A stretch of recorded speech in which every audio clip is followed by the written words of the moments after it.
¿Estamos a modos? Como dije recién, muy buenas noches a todos. Es un enorme placer y privilegio una vez más compartir la palabra del Señor con ustedes. Y más en un día como hoy. La verdad no es que de una u otra manera la semana en tiempo Cronos tenga algo de especial.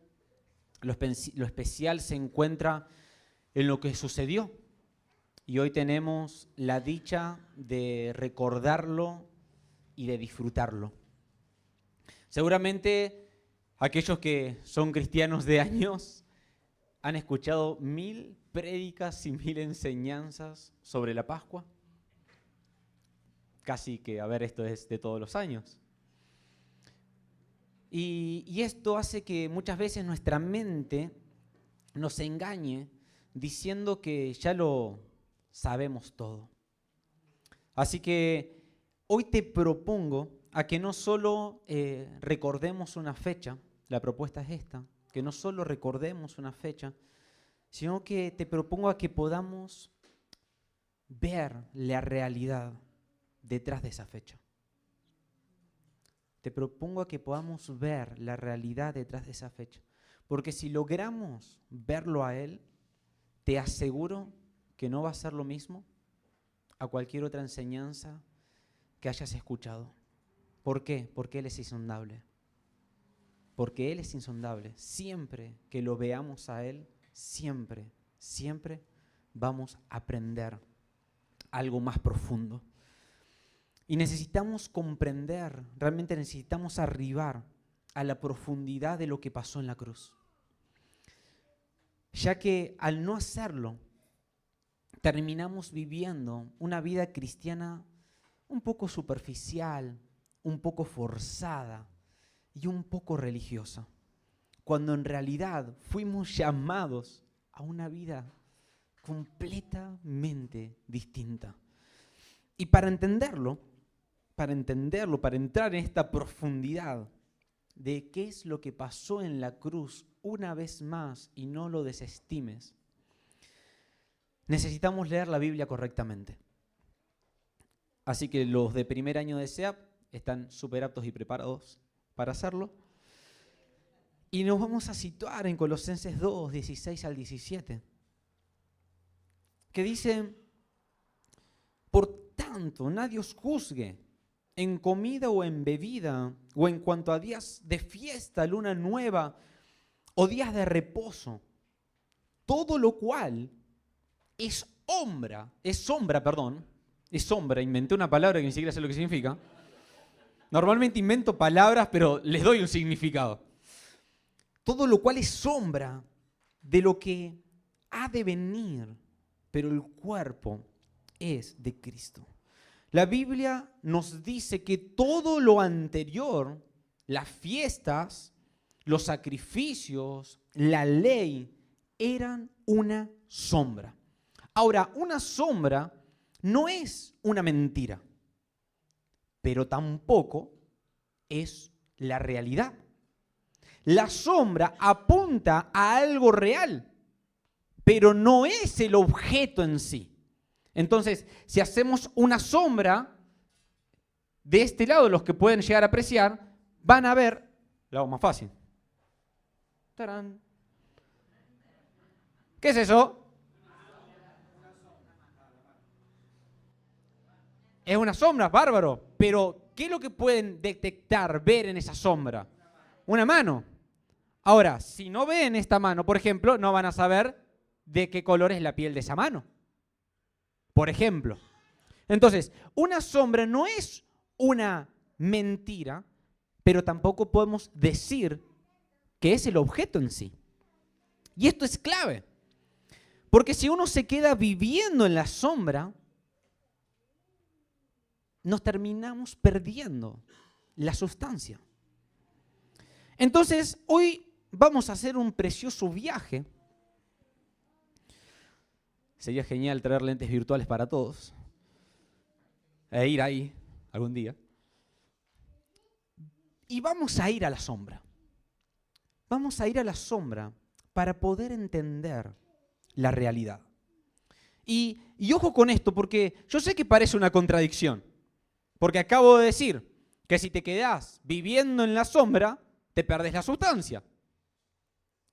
Y ahora te digo que vamos a ir a la sombra. Entonces uno se puede preguntar, ¿en qué quedamos? Para aquellos que se han preguntado eso, no quiero que se rompa su psiquis antes de comenzar. Por ende, quiero decirte que no es lo mismo vivir en la sombra que usar la sombra como una ventana para ver la realidad. La sombra no es el problema. El problema es que te quedes ahí. Dios nunca diseñó la sombra para que vivas en ella. Dios no diseñó la sombra para que nos quedemos viviendo desde allí. La diseñó con un propósito y es que nos lleve a Cristo, que nos señale a Cristo. Entonces hoy no vamos a Egipto para quedarnos en Egipto. Y el que se quiere quedar, lo vamos a arrancar de ahí. No vamos a la Pascua antigua para volver a sacrificar corderos, para volver a la ley. Vamos a ir a la sombra para que cuando veamos a Cristo entendamos lo que realmente pasó. Hoy no traje 7 puntos, solo 3. 3 puntos. Y vamos a comenzar con el punto número 1, sin subpuntos. Punto número 1, la sombra en Egipto. Y antes de entrar a la noche de Pascua, hay algo que necesitamos entender sin extendernos y que tal vez esto se termine convirtiendo en una clase de historia. Pero necesitamos comprender un poco el contexto. Necesitamos recordar que Israel no llegó a Egipto como esclavo. Israel llegó a Egipto por propósito. Israel llega a Egipto por José. Para los chicos, José el rey de los sueños. Llegó en un tiempo de provisión. Llegó en un tiempo de honra, llegó en un tiempo de favor. Pero dicen las Escrituras que se levantó un faraón que no conocía a José. Y lo que empezó como provisión terminó en opresión. Y generación tras generación se fueron olvidando. Hasta que un pueblo que había sido llamado a gobernar, terminó esclavizado. Y esto es clave verlo porque nadie se vuelve esclavo de un día para otro. Es un proceso silencioso, donde lo que no se recuerda se pierde. Y lo que se pierde se termina viviendo como algo normal. Dicho esto, ¿se entendió el contexto? Dicho esto, podemos entender algo fundamental, una revelación impresionante. Israel no estaba de vacaciones en Egipto. Gracias.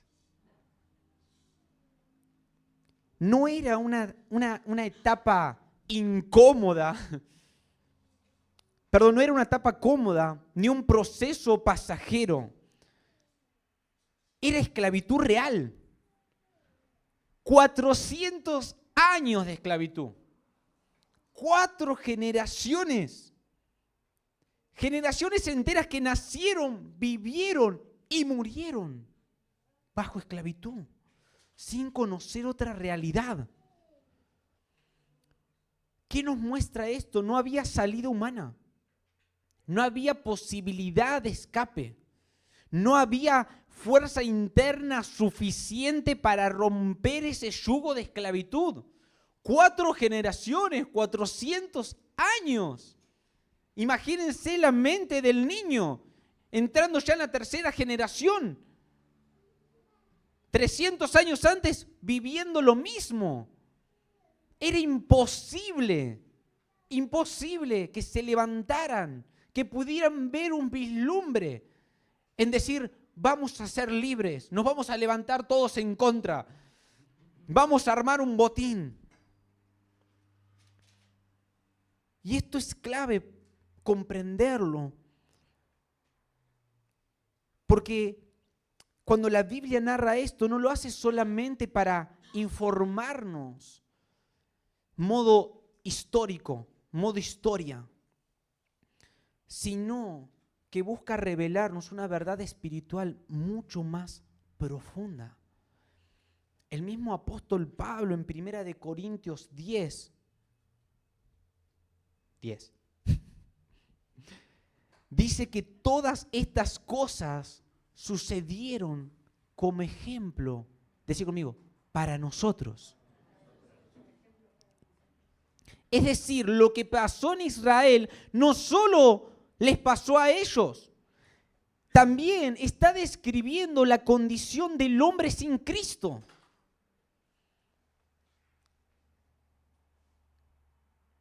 Está describiendo la condición del hombre sin Cristo. Egipto entonces no solo pasa a ser un lugar geográfico, Egipto representa un sistema que se opone a Dios, un sistema que absorbe al hombre, un sistema que lo forma, un sistema que lo condiciona, que lo mantiene ocupado produciendo, pero sin libertad. Es una estructura donde la vida gira alrededor del esfuerzo, donde gira alrededor de la supervivencia y de la opresión, sin descanso y sobre todo sin relación con Dios. Entendiendo eso de Egipto, podemos ver entonces que el faraón no es solamente un rey histórico. Faraón representa ese dominio que gobierna al hombre cuando está separado de Dios. El pecado. Representa esa fuerza que no necesariamente cambia quién sos en esencia, pero ojo, sí condiciona cómo vivís, sí condiciona cómo pensás, sí condiciona cómo te relacionás. Y quiero ser claro para no confundirnos. El pecado no tiene el poder de redefinir tu identidad en el diseño de Dios. No tiene el poder, pero sí tiene el poder de deformar tu experiencia de esa vida. El hijo pródigo nunca dejó de ser hijo, aunque estaba revolcándose en el lodo de los cerdos. Pero vivió como esclavo. No perdió su identidad, pero sí perdió el disfrute. Perdió la comunión. Perdió la libertad. Y perdió la conciencia de quién era. Eso es lo que hacía Faraón. Faraón no creaba otra naturaleza en Israel, pero los mantenía viviendo como si fueran otra cosa. Los hacía levantarse todos los días para producir ladrillos, para sostener un sistema que no era el propósito de Dios. Les imponía cargas, les quitaba descanso.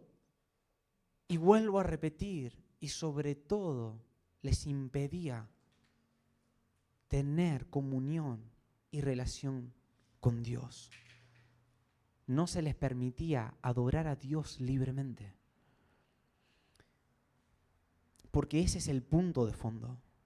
El punto de fondo no es cuánto sufría Israel en Egipto.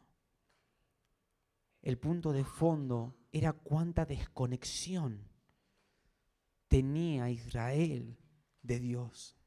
Era vivir una vida completamente absorbida por un sistema que no les dejaba levantar la mirada hacia el Señor.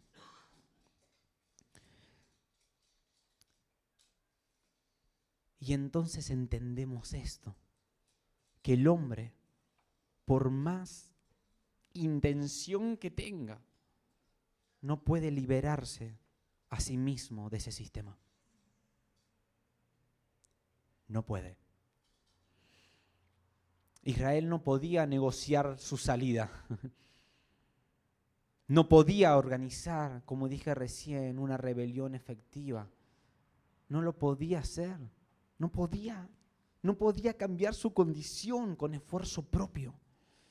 Sí o sí, Israel necesitaba una intervención divina. Necesitaba una intervención divina. Ahora toma sentido todo lo que viene después, si se entiende este contexto. ¿Venimos bien? Y en ese contexto es donde Dios interviene. No cuando Israel mejora su conducta, no cuando se organizan mejor, no cuando logran ser más fuertes, sino cuando ya no hay salida humana posible. En ese momento, Dios levanta a Moisés, confronta a Faraón y comienza a desatar una serie de plagas impresionantes sobre Egipto. Pero todos estos juicios no eran el fin. Todos estos juicios eran el anuncio de algo mayor. Escucha, porque la verdadera liberación no iba a venir en forma de plaga. Iba a venir por un sacrificio. Y acá entramos en la noche más determinante de toda la historia de Israel. De toda la historia de Israel. Dios da una instrucción completamente inesperada. No les dice, levanten las manos, agarren las armas y salgan a pelear, que yo voy a estar con ustedes. No les dice, prepárense, junten a todos, mujeres, niños, y prepárense militarmente, que yo les voy a dar la fuerza para triunfar. Dios les da una orden espiritual. Cada familia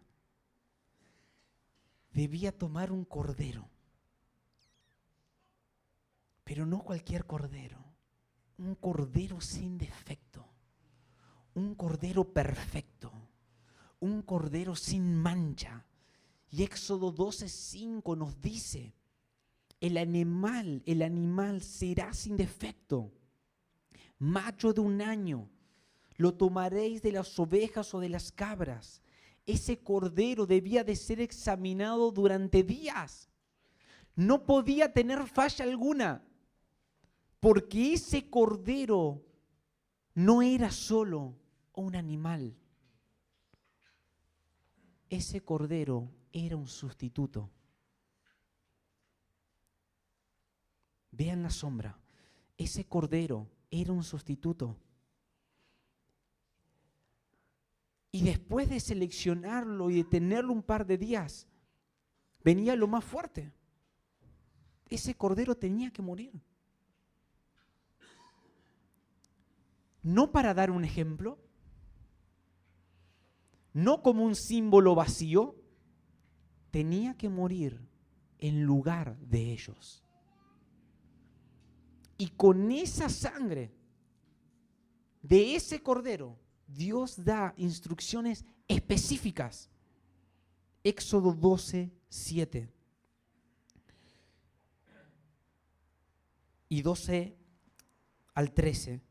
Y tomarán de la sangre y la pondrán en los 2 postes y en el dintel de las casas en que lo han de comer, porque ese cordero debían de comerlo por completo. pues yo pasaré aquella noche por la tierra de Egipto. ¿Quién? Yo, dice el Señor. Yo pasaré, dice Dios. Aquella noche por la tierra de Egipto y heriré a todo primogénito. Y la sangre os será por señal en las casas donde vosotros estéis. Escuchen, y veré la sangre y pasaré de vosotros y no habrá en vosotros plaga de mortandad. Ahora, por favor, métete en esa escena. Métete, por favor, en esa noche. Olvídate de la electricidad. Todo oscuro, sin luces. Si algo había de luces, era pequeños fuegos, velas. Es de noche. Mucho temor en las calles. Estamos hablando de que ya venía una seguidilla de plagas. Afuera hay juicio.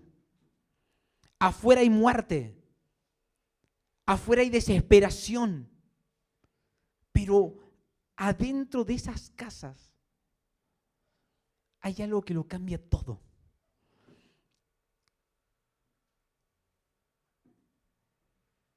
No era la perfección de la familia. No era su comportamiento ese día. No era el nivel de fe que podían tener. No era su conducta. No eran sus obras. ¿Cuánto habían hecho o no habían hecho en ese año?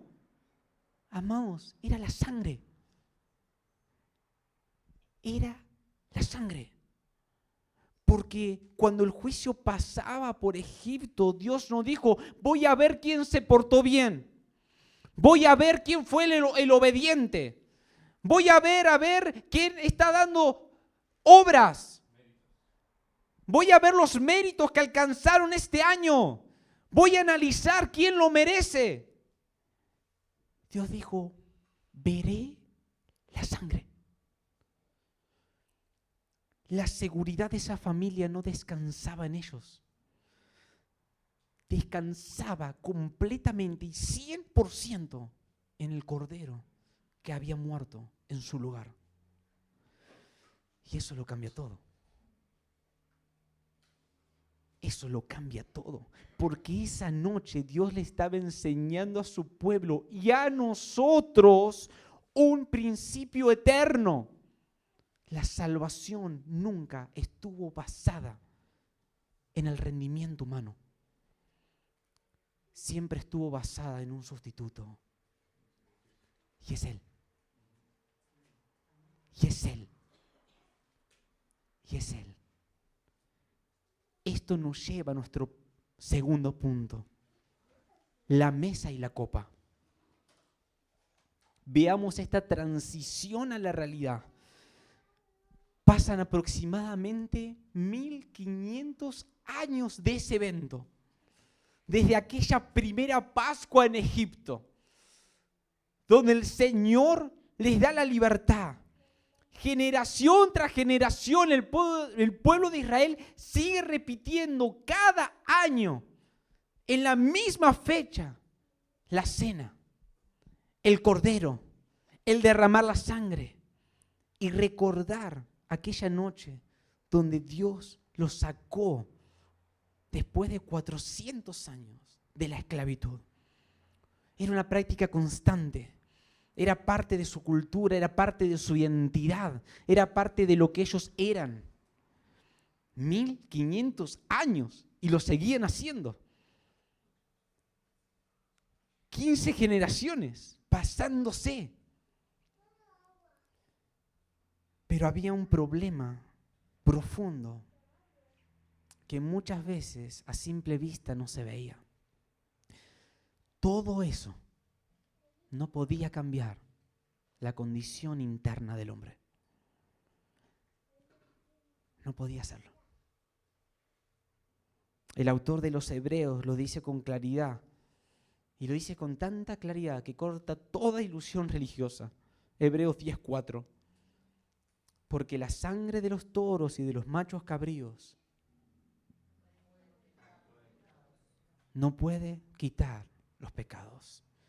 No dice que no servía para nada, pero deja en claro algo: no era suficiente.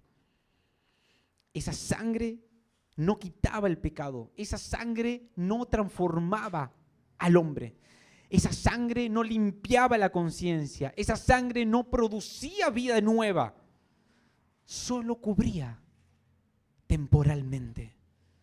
Y por eso año tras año debían de repetir lo mismo. Año tras año tenían que buscar el cordero y sacrificarlo.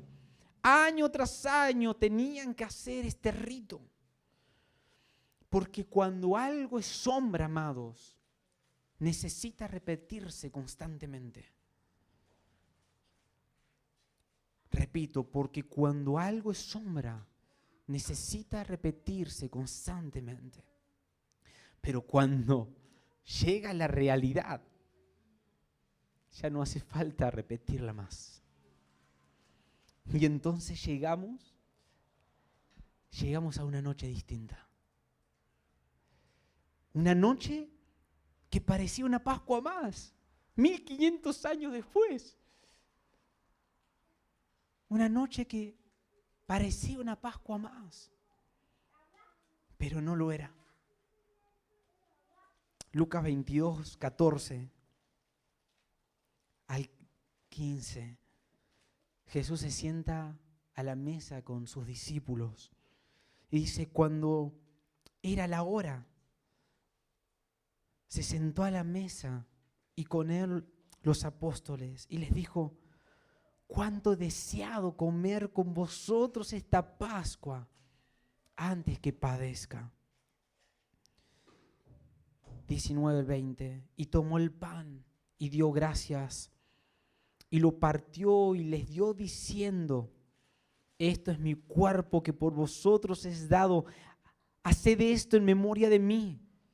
De igual manera, después que hubo cenado, tomó la copa diciendo: esta copa es el nuevo pacto en mi sangre, que por vosotros se derrama. Y aquí pasa algo que si no lo entendemos, se nos escapa la profundidad del momento. Jesús no estaba improvisando una cena simbólica. Él estaba celebrando el Seder de Pascua, 1500 años haciendo el mismo rito y la misma ceremonia. Una cena judía con un orden establecido durante siglos. En esa cena, ¿saben qué? No se bebía una sola copa. Había 4 copas en ese rito. Y cada una de esas copas estaba asociada a una promesa de Dios en Éxodo 6.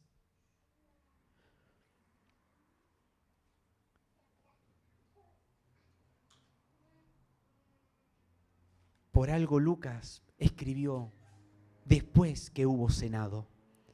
Ese después que hubo cenado es Lucas diciéndonos y situándonos: vean esto, tienen que ver esto, porque en el rito de 1500 años, el después de haber cenado indica la tercera copa.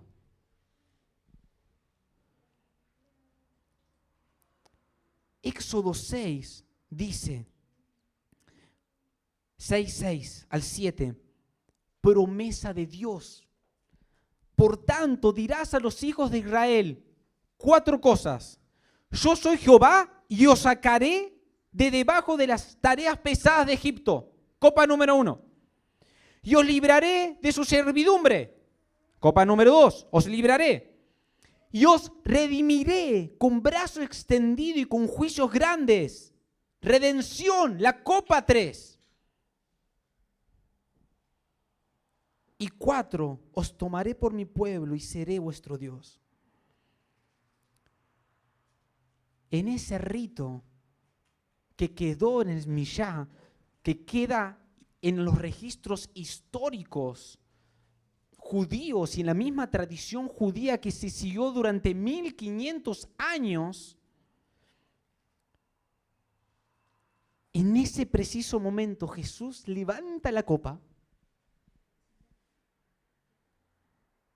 y cambia el significado de la historia para siempre. Ya no apunta a Egipto, ya no apunta a un cordero literal, ya no apunta a una liberación temporal. Jesús dice, esta copa es el nuevo pacto en mi sangre. En otras palabras, Jesús dice, todo lo que esta copa representa se cumple en mí.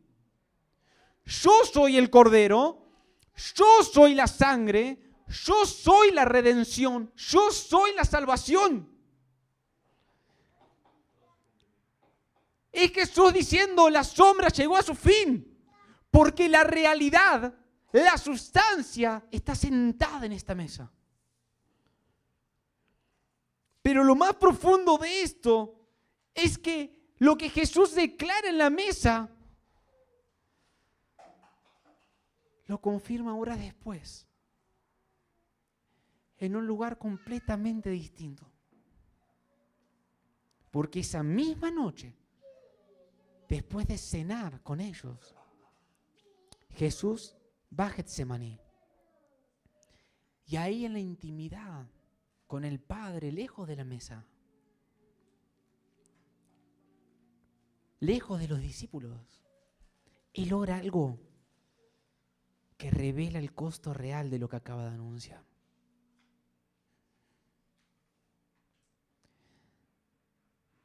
Padre mío, si es posible, pasa de mí esta copa, pero no sea como yo quiero, sino como tú. ¿Qué copa estaba viendo Jesús ahí? ¿Qué copa estaba viendo Jesús ahí? Porque el Seder de Pascua ya había pasado. No era la copa del Seder de Pascua.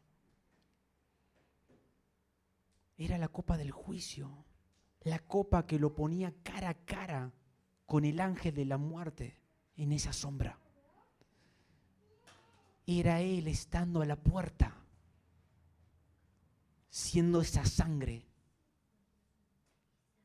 Era Él siendo la puerta.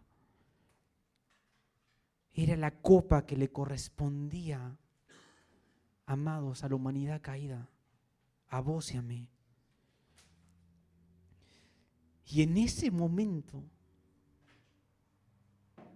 Jesús no está enseñando, Jesús no está predicando, Jesús no está actuando. Jesús está sintiendo el peso real de lo que significaba convertirse en el sustituto. Y aún así decide beberla. Y este es el corazón del Evangelio. Este es el corazón del Evangelio. Jesús tomó la copa que te correspondía a vos. Ese es el corazón del Evangelio. Jesús tomó la copa que te correspondía a vos para que hoy vos puedas tomar la copa que le correspondía a Él. Él bebió juicio para darte redención. Él bebió ira para darte gracia. Él bebió muerte para darte vida.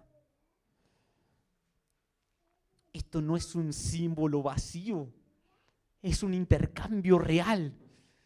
El gran intercambio. El gran intercambio. Y cuando entendés esto, amado, no hay forma de volver a mirar a la cruz de la misma manera. No hay forma de volver a mirar la cruz de la misma manera. Y esto es lo que nos lleva a nuestro tercer punto. La realidad. Porque acá es muchas veces donde sin darnos cuenta nos quedamos a mitad de camino en la comprensión del Evangelio. Porque entendemos Egipto, entendemos la sangre, entendemos la cruz, pero pensamos que ahí termina todo. Como si la salvación fuera simplemente salir de algo, salir del pecado, salir del mundo, salir de la condenación.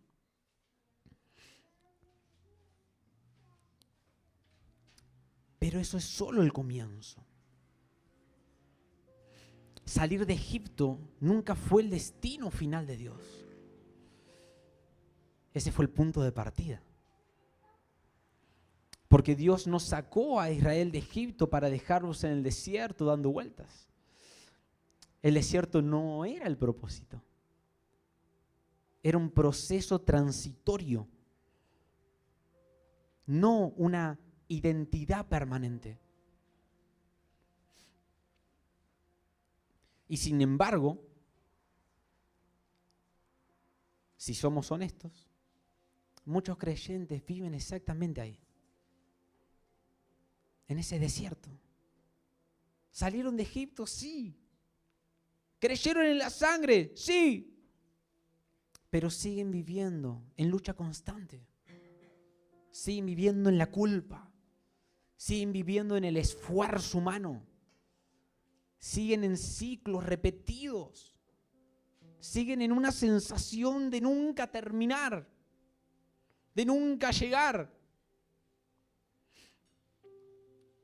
Y eso no es porque Dios haya diseñado una vida así. Esa no es la vida que diseñó Dios. Eso es porque tal vez no han visto la totalidad del plan.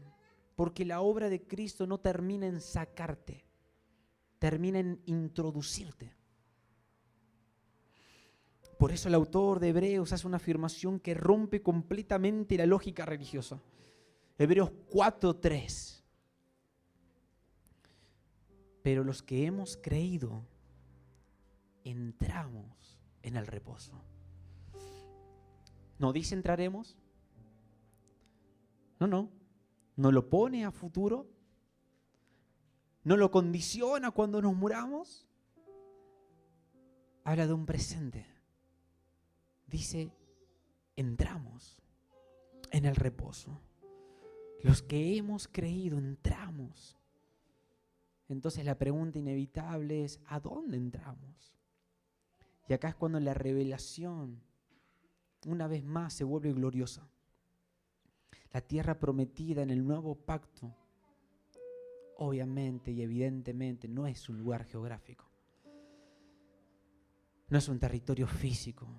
No es el cielo después de morir. Es la persona de Cristo. La tierra prometida es su persona. La tierra prometida es Cristo habitando en vos. Es Cristo habitando en vos.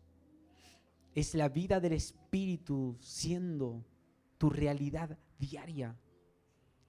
Es el reposo interior de alguien que dejó de luchar para ser aceptado. De alguien que deja de esforzarse para que Él lo pueda aceptar.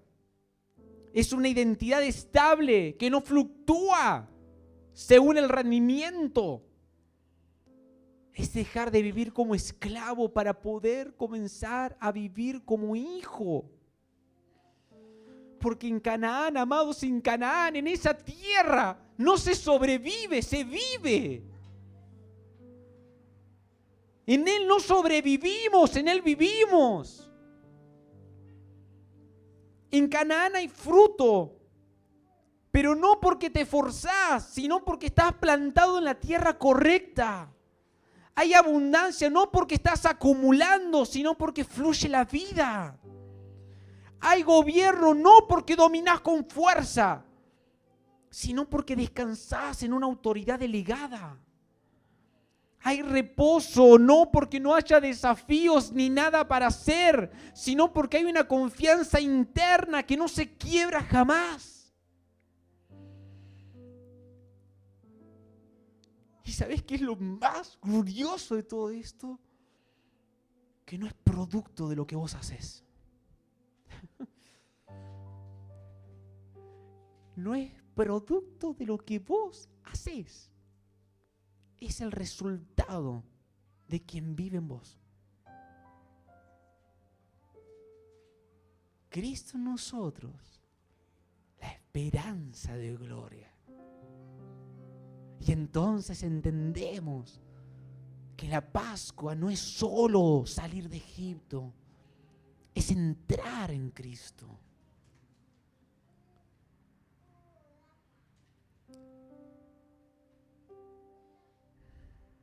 Por eso hoy no estamos recordando simplemente un evento histórico.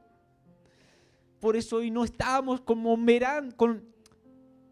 conmemorando una tradición religiosa. No estamos evaluando cómo nos fue en esta semana para ver si calificamos o no calificamos.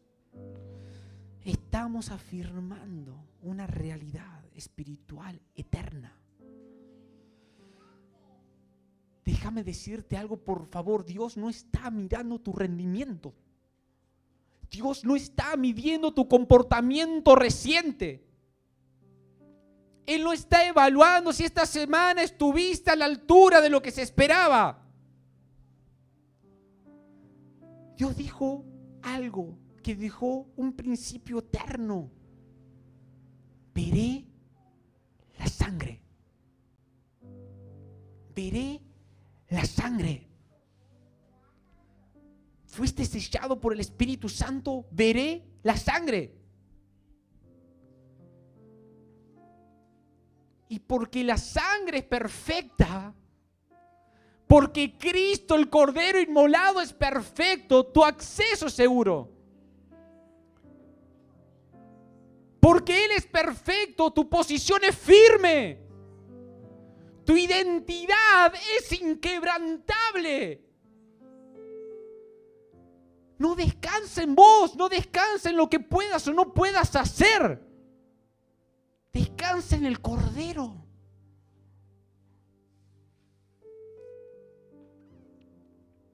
Y hay algo más. Algo que todavía le da más profundidad a todo esto. Porque esa noche Jesús con sus discípulos, cuando Jesús toma la copa de la redención, quiero decirte algo y que quede grabado. No terminó la cena. Jesús no terminó la cena. Mateo 26, 29.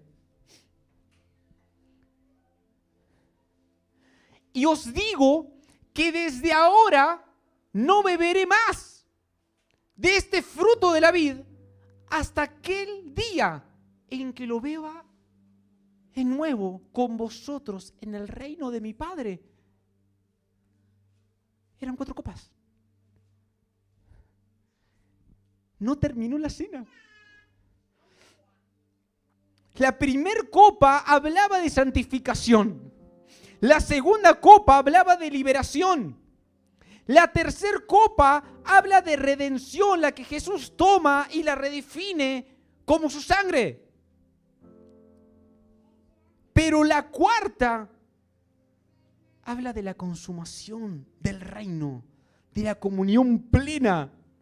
Esa copa no la bebió, la dejó pendiente. La dejó pendiente porque la cena no terminó.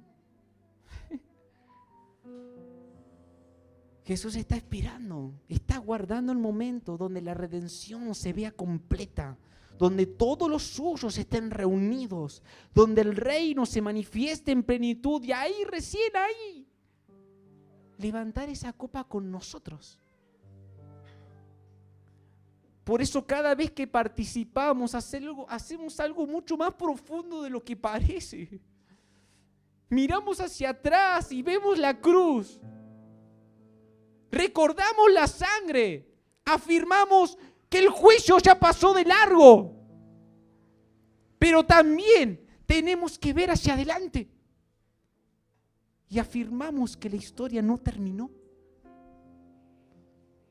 Y algunos podrán decir, pero si Dios ya nos tomó por su pueblo.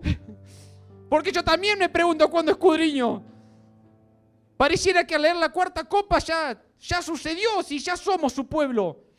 Ya fuimos adoptados, ya tenemos el Espíritu.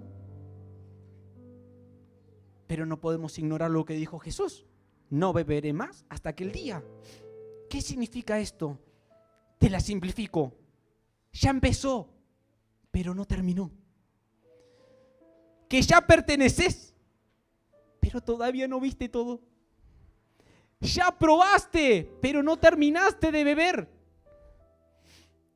Y por eso la palabra nos dice que el Espíritu Santo es el arras, es la garantía, pero no es la consumación. Es el anticipo, pero no es el todo. Es el anticipo de una mesa que todavía está servida en el cielo, esperando el día en que Él la beba con nosotros cara a cara. Y entonces hoy, cuando recordamos, cuando participamos, cuando escuchamos este mensaje, tenemos que comprender profundamente que no estamos en un rito. Estamos proclamando una verdad. Estamos proclamando una verdad. Estamos proclamando una verdad.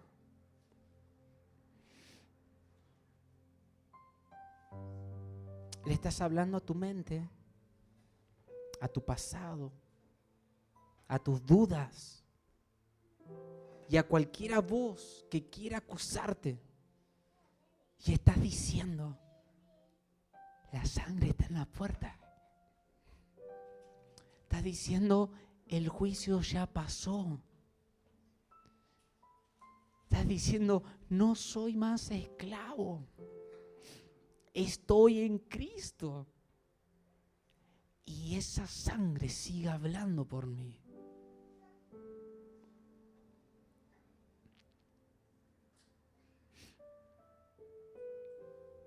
¿Quieren pasar e ir sirviendo? ¿Puede ser?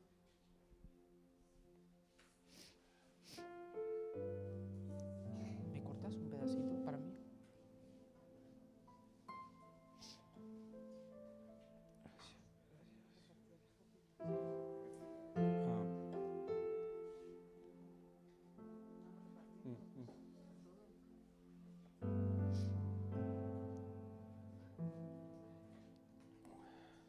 Sí. No lo coman aún. Vayan recibiendo el pan y aún no lo coman. ¿Pueden escucharme? ¿Sí? A medida que vamos haciendo esto.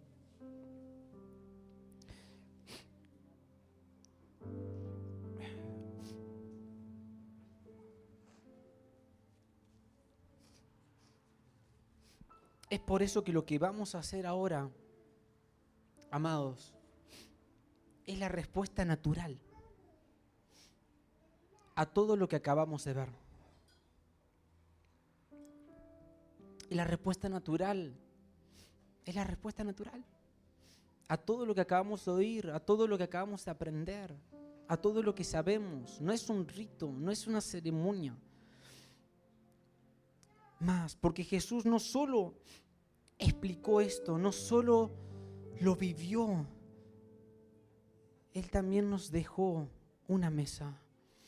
Y quiero decirles algo, no para recordarlo con tristeza, sino para ser partícipes de lo que Él hizo. Por eso 1 Corintios 11, 23 al 26, dice el apóstol Pablo, porque yo recibí del Señor lo que también os he enseñado, que el Señor, la noche que fue entregado, tomó pan y habiendo dado gracias, lo partió y dijo, tomad, comed, este es mi cuerpo que por vosotros es partido. Haced esto en memoria de mí. Asimismo, tomó también la copa después de haber cenado, diciendo, esta copa de redención es el nuevo pacto en mi sangre. Haced esto todas las veces que la bebierais en memoria de mí. Y escuchen esto, así pues, todas las veces que comiereis este pan y bebiereis esta copa, ¿la muerte del Señor recordás?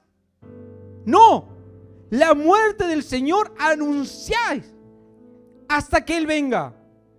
No dice recuerdan, dice anuncian, porque es una proclamación.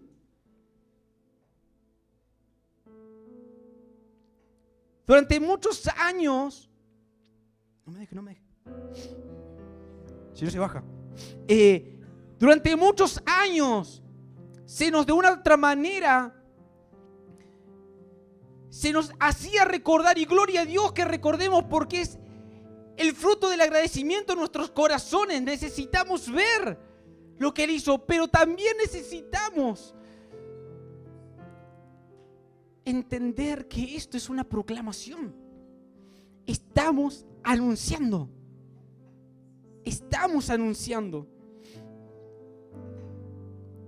Este pan que tenés ahí, que es un símbolo que representa su cuerpo, no fue dañado por accidente. Fue entregado voluntariamente. Fue quebrado para que tu vida sea restaurada. Para que tu vida sea restaurada. Por eso no lo comemos, y te invito a que no lo comas desde la culpa. Que lo comamos en gozo, desde la fe, creyendo y entendiendo lo que Él hizo por nosotros. Come el pan.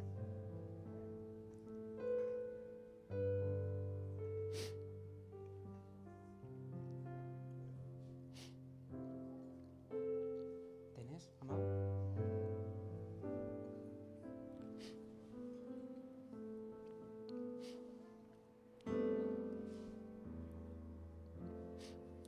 Y esta copa,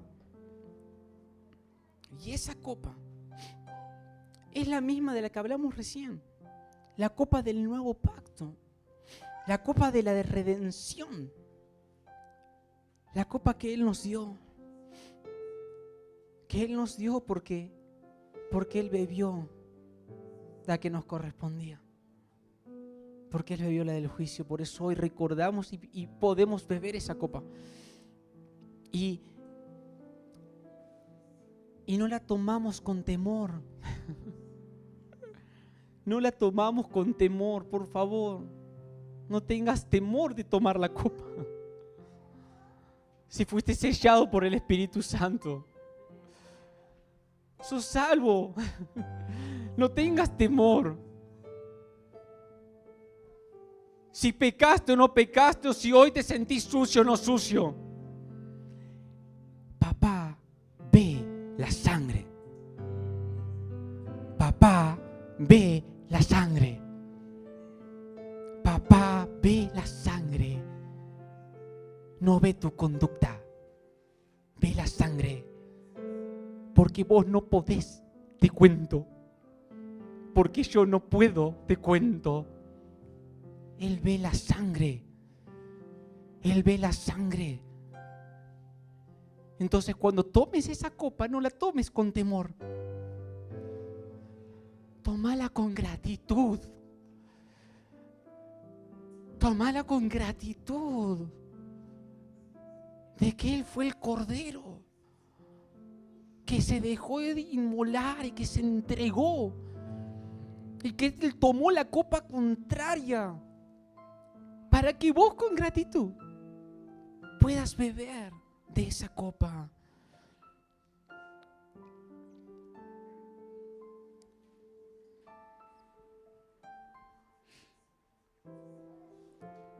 La sangre no está en discusión, amados. Esa sangre habla y seguirá hablando, y habla a nuestro favor.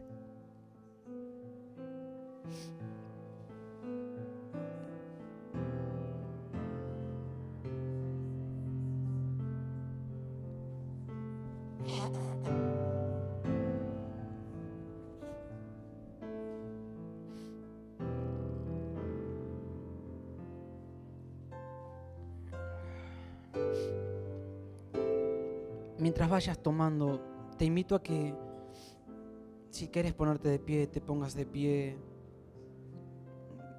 Si quieres arrodillarte, que te puedas arrodillar. Pero te pido algo, cierra tus ojos y da gracias al Señor. Señor, gracias. Gracias. Gracias porque no dependemos de nosotros. Gracias porque tu salvación no depende de nosotros. Gracias porque tu redención no depende de nosotros. Gracias porque no estamos siendo evaluados. Gracias porque no estamos siendo acusados. Gracias porque estamos siendo cubiertos por tu sangre. Gracias porque estamos siendo cubiertos por tu sangre. Gracias porque tu sacrificio es suficiente una vez y para siempre. Gracias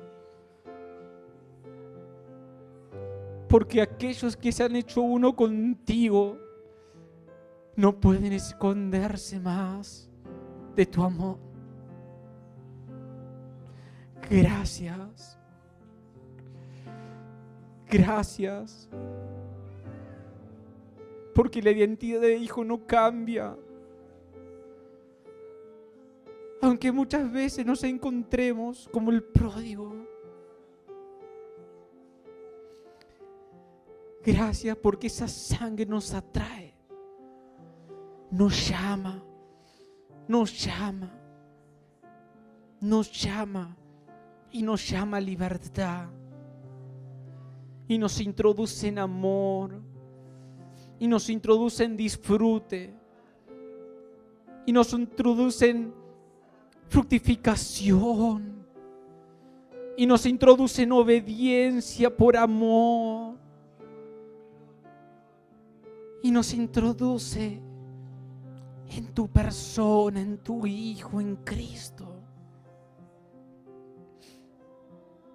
Gracias porque tú nos limpias. Porque tú nos diste y das acceso.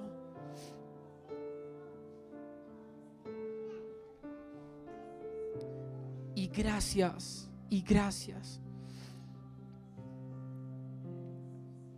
porque seguimos viviendo en lo que vos terminaste. Consumado es. Consumado es. Hijos, ya no tienen que hacer más nada. Consumado es. Crean. Solo crean. Mírenme.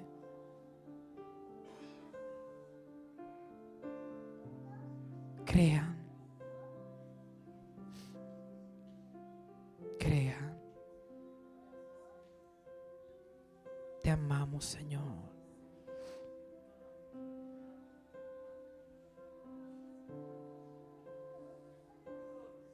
Y queremos seguir en oración, Señor, y en alabanza a ti. Y que este tiempo pueda ser un tiempo de ministración.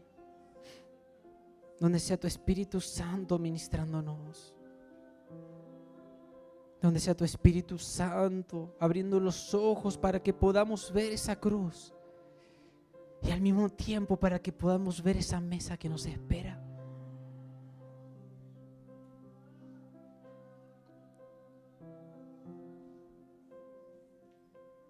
Te alabamos a ti, Señor. Te alabamos a ti, Señor.